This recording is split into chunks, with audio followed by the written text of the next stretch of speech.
Hello and welcome to Educated STEM. I'm Kate, the founder of Educated STEM, and today I'm joined by Dr. Shayla Vradenburgh, who is the CEO of Revolting Science Resources.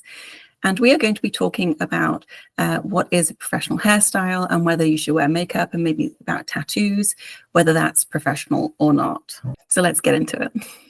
I think also speaking about that, like we've talked a lot about kind of what you can wear, and especially in different contexts, but also I'm thinking too about like what counts as professional hairstyles, or should you be wearing makeup? What about tattoos or piercings? Yeah, what are your thoughts on kind of the professional way to go about the other aspects of the look that you're putting forward in your first impressions?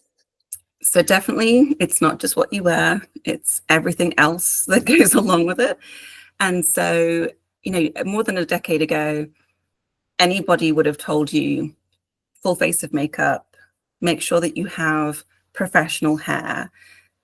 So, you shouldn't go to work with it kind of all disheveled. And this is something that I have to work with because my hair will start out down and looking good. And then the more I move and the more that my day progresses, it will kind of get bigger and bigger and bigger until it looks like I've been dragged through a haystack. And at that point, I will have to kind of tame it again or put it up. So sometimes it's just easier to put it up because then it can't do anything, right? It's kind of stuck.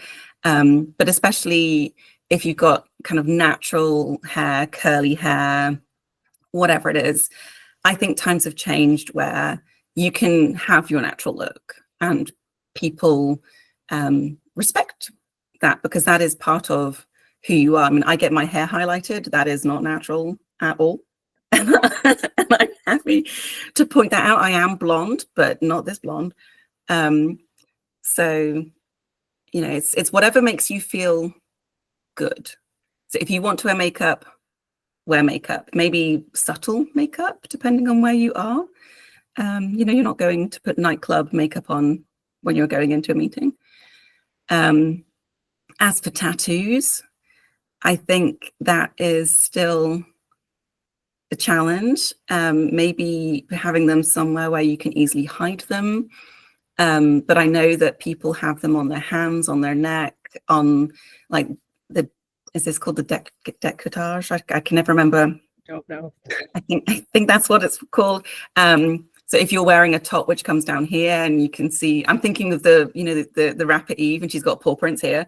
Like, you might want to think about that. Like if you're not in the movie or film music industry, you might want to tone it down. But I think that as younger people coming through, tattoos, piercings, brightly colored hair are becoming more accepted. So I think it could also depend on what your career is. I think as a scientist, we can get away with having brightly colored hair, piercings, and tattoos, especially graduate student, postdoc. I think that now the lower levels of professors, those might also have some of those characteristics, but I think they also might conform with the older generation who aren't. So I think it just depends on where you are, because I think some institutions might be more willing to accept it than others.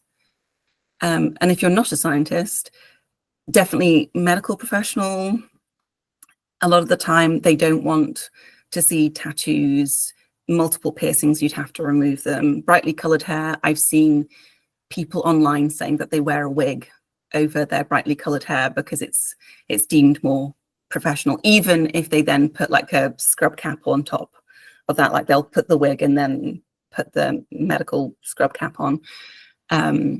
So I think that as time progresses, I think it'll be interesting to see how much more it changes.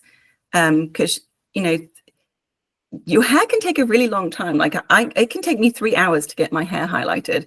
And other people who don't have to go through that, they save time, they save money, they save effort. Yeah, no. And I think there's a lot that, like you said, is becoming more acceptable that maybe wasn't at certain points. And so, yeah, I think a lot of the advice I have kind of lived by a lot is just kind of like when you feel like yourself, when you're wearing things that fit kind of the environment that you're in, but that you also feel comfortable in, you tend to be more confident. And that also kind of shows through in how you're interacting with other people. So yeah, I think it'd be kind of interesting to hear from other people kind of the ways they've approached professional dress, and maybe some advice that they'd heard as well. Maybe you can share that in the comments. Thank you for joining us today. Next time, we are going to be talking about any mistakes that we have made in our professional attire or that we've seen. So please join us again. And please like and subscribe to my channel and Shayla's at Revolting Science Resources. And we'll see you again. Thank you. Bye-bye.